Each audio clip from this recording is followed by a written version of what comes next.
Welcome back to another Elden Ring video. Today we are taking down the fire giant. I'm going to be explaining to you some little tips and tricks that I learned after dying to this guy like 50 times easily. Right when you go up to him, his first attack, he will either do this and launch snow at you, to which if you get off your mount, it will have an animation and you will not be able to receive damage when he does it.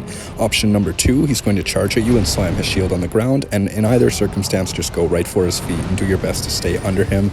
After you hit his ankles about 4 to 6 times, this little thing there will break. He'll cover it up with his hand, and it's your opportunity to get some solid hits in and or let your stamina recover. He's probably going to take off after. He'll roll away. He will do this to gain distance from you, and then he'll take a knee, and he will basically charge up a fireball attack. The fireball isn't anything of a threat, really. It doesn't travel fast. You have an opportunity here to get some shots in while he does it. The fireball is just a area of effect thing, so basically if you get close to it, in its proximity will activate it, and it will trigger, but you can leave.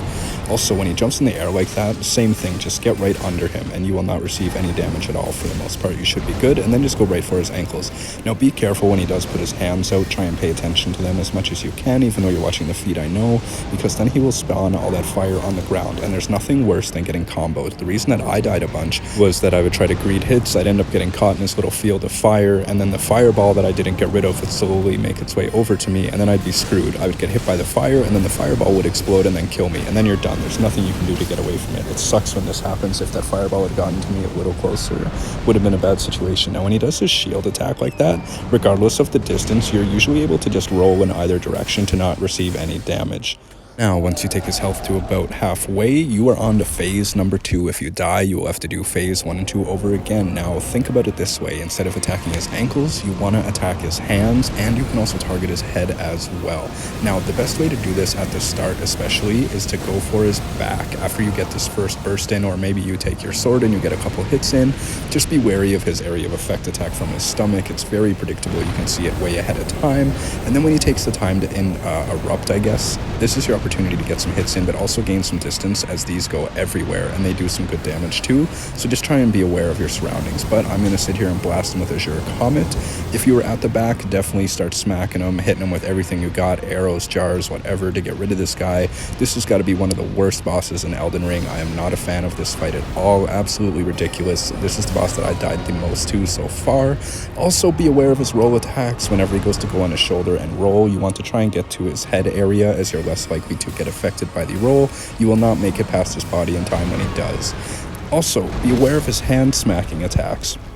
I should have seen those coming a mile away, but I was being impatient and greedy, and that will get you killed in Elden Ring every single time. Impatience is the killer. As much as you want to get that extra hit in, all it takes is that little bit of damage to kill you. As you've seen, I was at a minuscule amount of health right there. I can't even begin to tell you the amount of times I got his health this low, and then I would get killed. I'd get stuck by the fire, or he'd flatten me and just do it over and over and over again. Oh my god, this boss has by far been my worst experience, and the one that I've died the most to.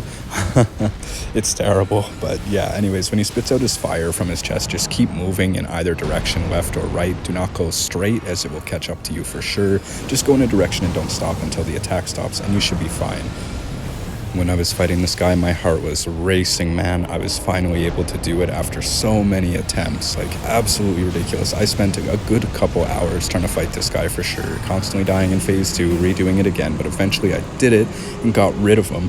Now, if you are curious about the site of grace in this area, you basically just want to continue up the chain up here and go into the little bowl, and then once you get on the far left side, there will be a site of grace waiting for you, and you'll also be able to talk to Melina and then set that Erd tree on fire as well. So I hope this video was helpful. Enjoy your fight with the fire giant. I hope you didn't struggle as much as I did, and I will see you in the next Elden Ring video. Thank you for watching. I appreciate every single one of you.